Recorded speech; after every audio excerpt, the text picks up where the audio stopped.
സസ്യങ്ങൾക്ക് ഏറ്റവും നല്ലൊരു വളമാണ് കേട്ടോ മണ്ഡ കമ്പോസ്റ്റ്. അപ്പോൾ മണ്ഡ കമ്പോസ്റ്റ് ഉണ്ടാക്കുന്നത് എങ്ങനെയാണെന്നുള്ളത് ഞാൻ പറഞ്ഞുതരാം. അതിന് വേണ്ടത് പറഞ്ഞ മണ്ണിരകളാണ്.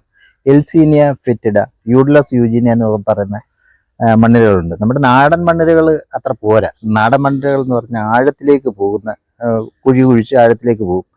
നമ്മൾ കൊടുക്കുന്ന ജൈവവസ്തുക്കളെ ജീർണിപ്പിക്കാൻ വേണ്ടിയിട്ട് ഉപരിതലത്തിൽ പ്രവർത്തിക്കുന്ന പിന്നെ മണ്ണിരകളുടെ പേരാണ് ഞാൻ ഈ പറഞ്ഞ ആഫ്രിക്കൻ മണ്ണിരകൾ, എൽസീനിയ ഫെറ്റിഡയും യൂഡ്ലസ് യൂജീനിയയും. ഇതിനെ ഉപയോഗിച്ചുകൊണ്ട് നമുക്ക് മണ്ണിര കമ്പോസ്റ്റ് യൂണിറ്റ്, ടാങ്കോ അതുപോലുള്ള സാധനം ഷെഡിലോ ഒക്കെ നമുക്ക് പിന്നെ നമ്മുടെ അടുക്കള വേസ്റ്റ്, മുറ്റം തൂക്കുന്ന കരിയില, പിന്നെ വാഴക്കൊല വെട്ടിയ ശേഷമുള്ള വാഴത്തട ചെറുതായിട്ട് അരിഞ്ഞത് ഒക്കെ ചേർത്ത് ടാങ്കിലിട്ട് കൊടുത്തിട്ട് ഈ മണ്ണിരയും കൂടി ഇട്ട് കഴിഞ്ഞാൽ ഒന്നാന്തരം ജൈവവളം ഉണ്ടാകും. ഈ ജൈവവളം ഏറ്റവും നല്ലൊരു വളമാണ്.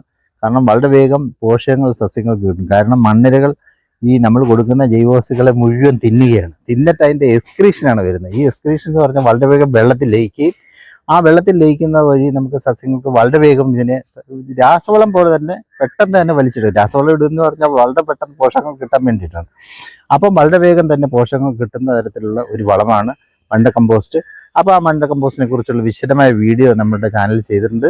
ചാനലിൻ്റെ പേര് മീറ്റ് ദ ലെൻസ് എന്നാണ്. കണ്ടിട്ടില്ലെങ്കിൽ കയറി കാണണം കേട്ടോ. കണ്ടാൽ മാത്രം പോരാ, ഷെയർ ചെയ്യണം, അതുപോലെ ലൈക്ക് ചെയ്യണം, കമൻറ്റ് ചെയ്യണം. ഇനിയും സബ്സ്ക്രൈബ് ചെയ്തിട്ടില്ലെങ്കിൽ തീർച്ചയായിട്ടും നമ്മുടെ ചാനലൊന്ന് സബ്സ്ക്രൈബ് ചെയ്യാനും മറക്കരുത്.